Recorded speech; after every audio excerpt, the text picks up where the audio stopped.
my name's Sean Hamilton, Sales Director at Merlin Laser. In this video we're going to show you how you can use a Bluetooth enabled disto along with a tablet to capture survey data on site. So first of all we're going to turn on the disto. You do this by pressing the red button at the top of the keypad.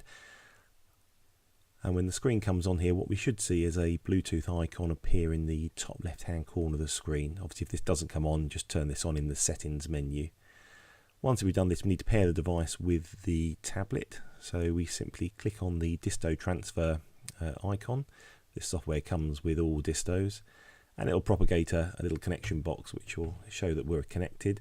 What we can do now is actually take a measurement with the disto. We can see that the connection is actually working. We've got a number that's been propagated in the top left hand corner. So we can close this down now, and then we're just going to open up the survey sheet that we have set up previously. So we see we've got some different columns here. We've got at the top some details you can put in for your customer name, address, telephone number.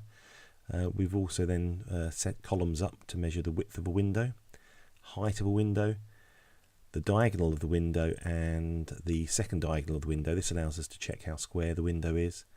And then we set up two check boxes. The first one will show us the difference between diagonal 1 and 2, which we've set to be 10 millimeters. We don't want these diagonals to be out by more than that. And the second check box will actually calculate the diagonal based on the width and the height measurement. And then it will check that that also is within 10 millimeters of the two measured diagonals, diagonal 1 and diagonal 2. So we get a very clear picture whether the measurements are actually good or whether we need to go back and inspect them again. So we're going to go ahead and measure our first window here.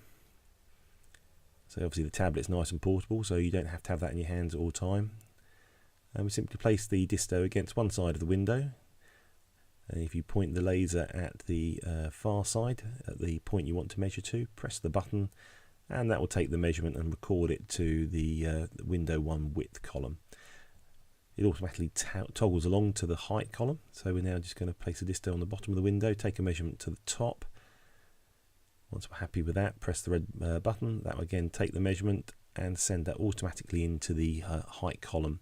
So we've got a width and a height now, and we're now ready to take the diagonal. So simply pull the bracket out at the back of the tool. This allows you to get right into the corner to measure diagonals.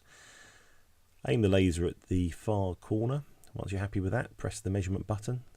And again, this measurement's sent straight into diagonal 1 box. Once that's done, we're now ready to measure the second diagonal. So again, with the bracket pulled out, we simply place the tool into the corner.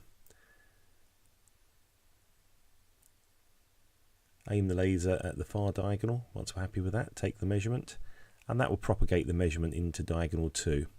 And we can see now we've got two green boxes. Check 1 shows us that diagonal 1 and diagonal 2 are only 3 millimeters apart, well within our tolerance.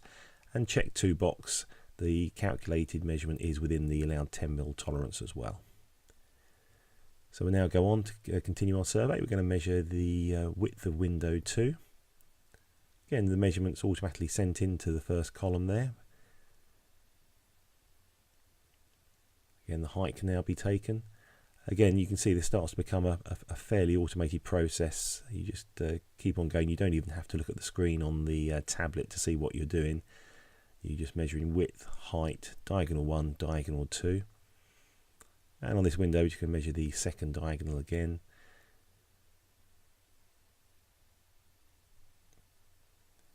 And there we go, we've got another green checkbox. So this time diagonal 1 and 2 are within 4 mil, which is well within the 10 mil tolerance. And the calculated diagonal 1.349 is again within the 10 mil tolerance we've allowed.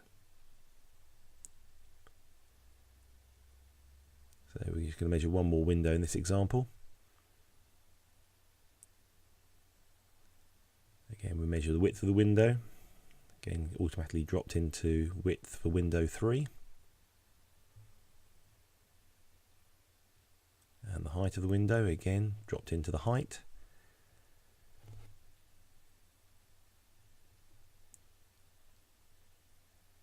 Diagonal 1.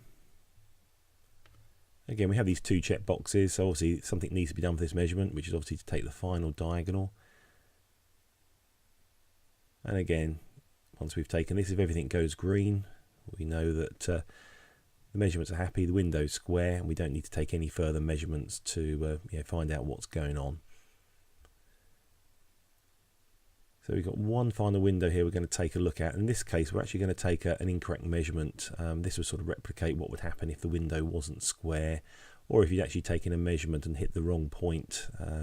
Just gives you a double check to make sure that basically your measurements are correct and you can be pretty confident in them. So we've taken a width and a height here.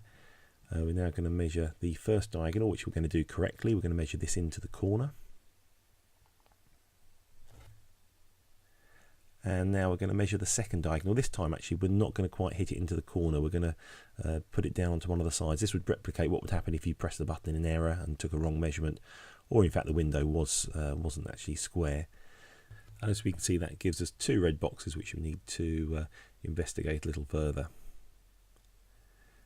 So we can see here that check 1 shows a 31mm difference between diagonal 1 and diagonal 2. That's obviously outside of the 10mm we've set up in this checkbox, so we know at this stage there's something wrong with the measurement, or certainly the window's not square. And if we look at checkbox 2, the 1.349, that's the calculated diagonal based on width and height. Again, we set this to be within 10mm of both diagonals, and we can see in the case of diagonal 1 it's only a millimetre out, and in the case of diagonal 2 it's actually about 3 centimetres out. So we know there's a problem there, maybe with the measurement, but obviously we can go on to inspect that a little bit further. So we hope you found this video of interest, and if you would like some further information, please don't hesitate to give us a call on 01892 654141, or please feel free to visit our website at www.merlinlaser.com.